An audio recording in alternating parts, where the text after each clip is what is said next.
It is true, for greater treasures than a little food or rest.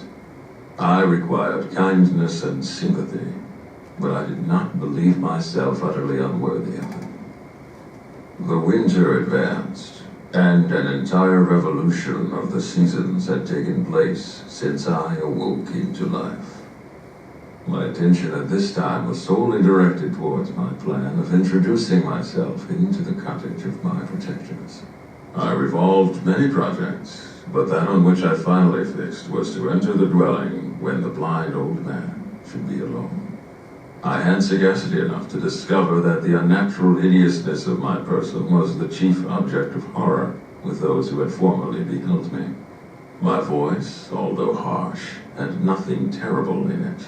I thought, therefore, that if in the absence of his children I could gain the goodwill and mediation of the old de Lacy, I might by his means be tolerated by my younger protectors. One day, when the sun shone on the red leaves that strewed the ground and diffused cheerfulness, although it denied warmth, Safie, Agatha, and Felix departed on a long country walk, and the old man, at his own desire, was left alone in the cottage.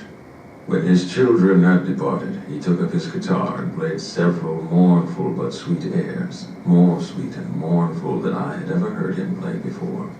At first his countenance was illuminated with pleasure, but as he continued, thoughtfulness and sadness succeeded. At length, laying aside the instrument, he sat absorbed in reflection. My heart beat quick.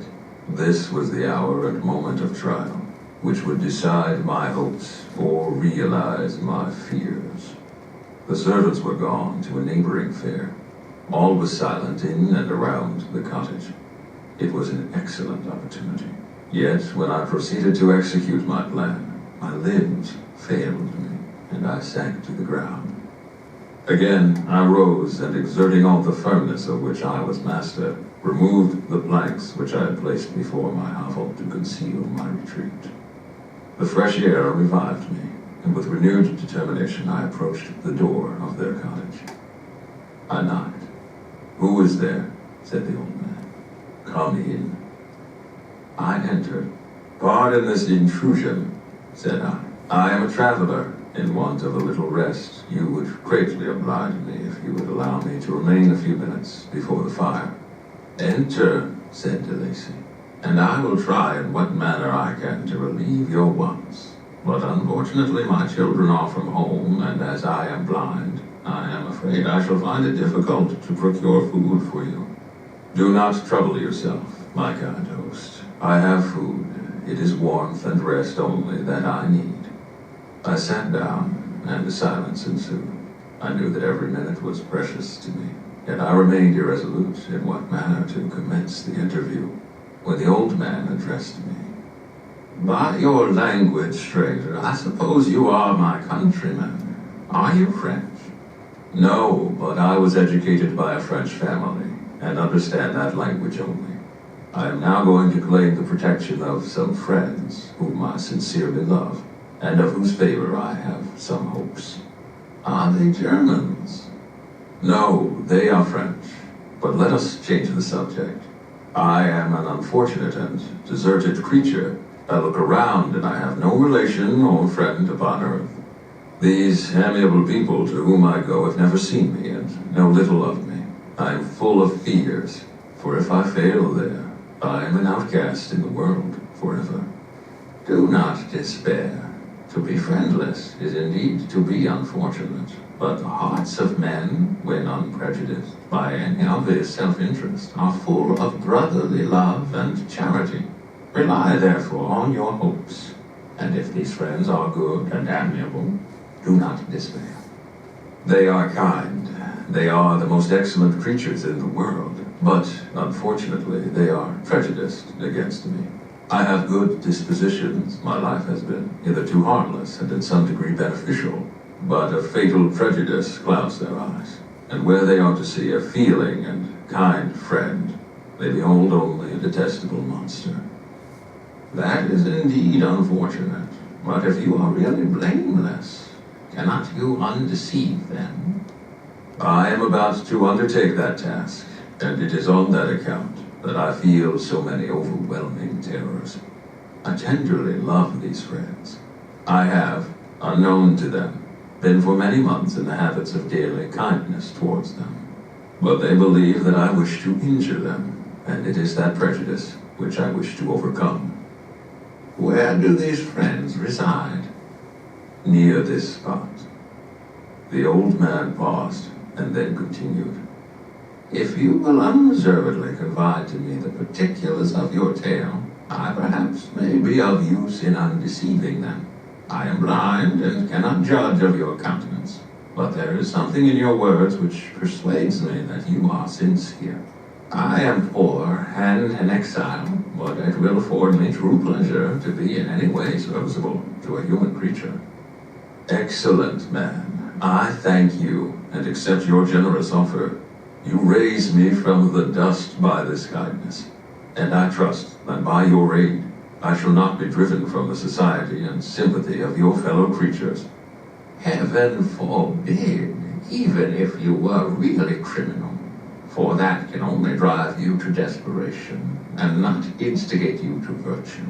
I also am unfortunate.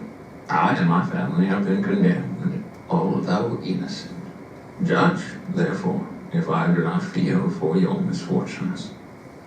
How can I thank you, my best and only benefactor? From your lips first have I heard the voice of kindness directed towards me. I shall be forever grateful, and your present humanity assures me of success with those friends whom I am on the point of meeting. May I know the names and residence of those friends? I paused. This, I thought, was the moment of decision, which was to rob me of or bestow happiness on me forever. I struggled vainly for firmness sufficient to answer him, but the effort destroyed all my remaining strength. I sank on the chair and sobbed aloud. At that moment I heard the steps of my younger protectors. I had not a moment to lose, but seizing the hand of the old man, I cried, "Now is the time. Save and protect me. You and your family are the friends whom I seek. Do not you desert me in the hour of trial." "Great God!" exclaimed the old man. "Who are you?"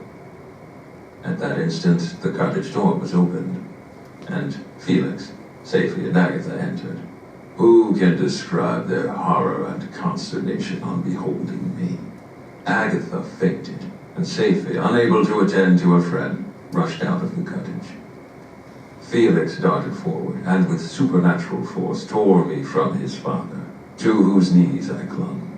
In a transport of fury, he dashed me to the ground and struck me violently with a stick. I could have torn him limb from limb, as the lion rends the antelope. But my heart sank within me, as with bitter sickness, and I refrained. I saw him on the point of repeating his blow, when, overcome by pain and anguish, I quitted the cottage, and in the general tumult, escaped, unperceived, to my hovel. Now, when we look at the conclusion of our chapter 15 cutting, after talking about the reading of 3 important books, he says he finally worked up the courage to go to try to introduce himself to these cottagers that he's been watching, but he's never actually really made the attempt, because he knows that physically he is hideous to them. And so he waits until they've all left, leaving him alone with the blind man. And of course the man is very generous, very kind. Note the power of what is being suggested. Because he lacks physical sight, the old man has tremendous compassion for the creation, the monster. But when the children arrive, that treatment is vastly different. And of course, they are going to immediately reject him, and this will lead, of course, to the end of the events of the novel, and of course the creation doing some really, really nasty things, ultimately hunting down the creator Frankenstein himself.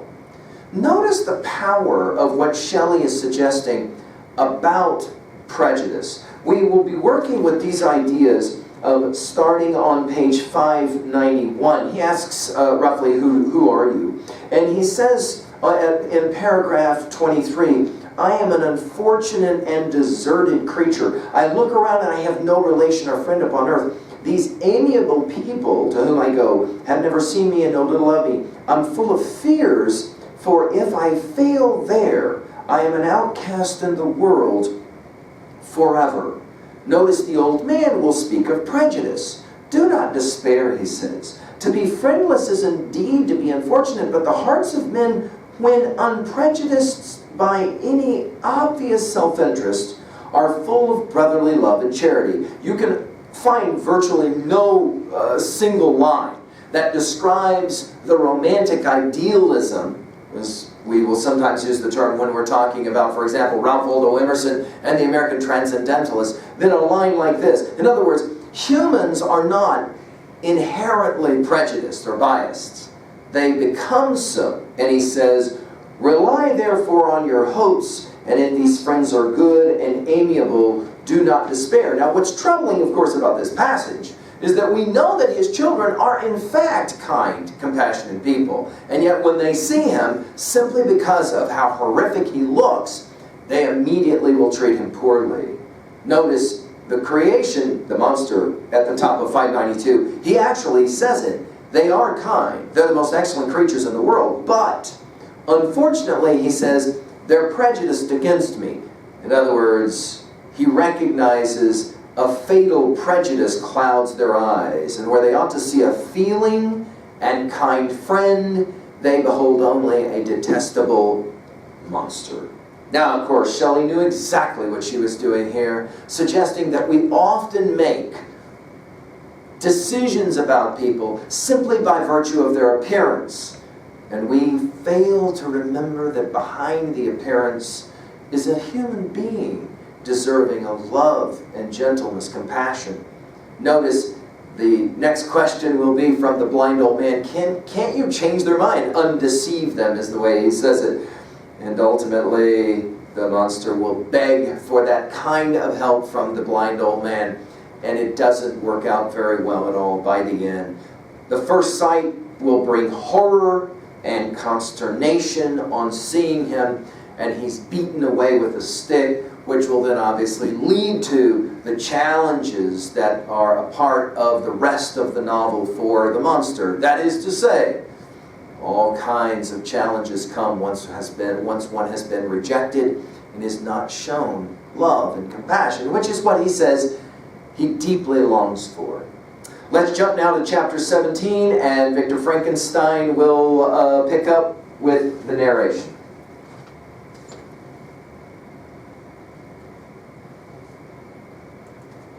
The being finished speaking and fixed his looks upon me in the expectation of a reply. But I was bewildered, perplexed, and unable to arrange my ideas sufficiently to understand the full extent of his proposition. He continued, "You must create a female for me, with whom I can live in the interchange of those sympathies necessary for my being. This you alone can do, and I demand it of you as a right which you must not refuse to concede." The latter part of his tale had kindled anew in me the anger that had died away while he narrated his peaceful life among the cottagers. And as he said this, I could no longer suppress the rage that burned within me. "I do refuse it," I replied, "and no torture shall ever extort a consent from me. You may render me the most miserable of men, but you shall never make me base in my own eyes. Shall I create another like yourself, whose joint wickedness might desolate the world? Be gone. I have answered you. You may torture me, but I will never consent." "You are in the wrong," replied the fiend, "and instead of threatening, I am content to reason with you. I am malicious because I am miserable. Am I not shunned and hated by all mankind? You, my creator, would tear me to pieces and triumph. Remember that, and tell me why I should pity man more than he pities me. You would not call it murder if you could precipitate me into one of those ice rifts and destroy my frame. the work of your own hands. Shall I respect man when he condemns me? Let him live with me in the interchange of kindness, and instead of injury, I would bestow every benefit upon him with tears of gratitude at his acceptance. But that cannot be. The human senses are insurmountable barriers to our union. Yet mine shall not be the submission of abject slavery. I will revenge my injuries if I cannot inspire love. I will cause fear, and chiefly towards you, my archenemy. Because my creator, do I swear inextinguishable hatred. Have a care, I will work at your destruction, nor finish until I desolate your heart, so that you shall curse the hour of your birth. A fiendish rage animated him as he said this. His face was wrinkled into contortions too horrible for human eyes to behold. But presently he calmed himself and proceeded. I intended to reason. This passion is detrimental to me, for you do not reflect that you are the cause of its excess. If any being felt emotions of benevolence towards me, I should return them 100 and 100-fold. For that one creature's sake, I will make peace with the whole kind. But I now indulge in dreams of bliss that cannot be realized. What I ask of you is reasonable and moderate. I demand a creature of another sex, but as hideous as myself. The gratification is small, but it is all that I can receive, and it shall content me. It is true, we shall be monsters, cut off from all the world, but on that account we shall be more attached to one another. Our lives will not be happy, but they will be harmless and free from the misery I now feel. Oh, my Creator, make me happy. Let me feel gratitude towards you for one benefit. Let me see that I excite the sympathy of some existing thing. Do not deny me my request. I was moved. I shuddered when I thought of the possible consequences of my consent, but I felt that there was some justice in his argument. His tale and the feelings he now expressed proved him to be a creature of fine sensations. And did I not, as his maker, owe him all the portion of happiness that it was in my power to bestow? He saw my change of feeling and continued. If you consent, neither you nor any other human being shall ever see us again. I will go to the vast wilds of South America. My food is not that of man. I do not destroy the lamb and the kid to glut my appetite. Acorns and berries afford me sufficient nourishment. My companion will be of the same nature as myself, and will be content with the same fare. We shall make our bed of dried leaves. The sun will shine on us as on man, and will ripen our food.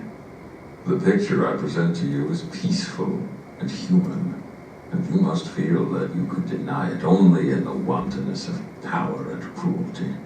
Pitiless as you have been towards me, I now see compassion in your eyes. Let me seize the favorable moment and persuade you to promise what I so ardently desire. You propose, replied I, to fly from the habitations of man, to dwell in those wilds where the beasts of the field will be your only companions. How can you, who long for the love and sympathy of man, persevere in this exile? You will return and again seek their kindness, and you will meet with their detestation. Your evil passions will be renewed, and you will then have a companion to aid you in the task of destruction. This may not be. Cease to argue the point, for I cannot consent. How inconstant are your feelings! But a moment ago you were moved by my representations, and why do you again harden yourself to my complaints?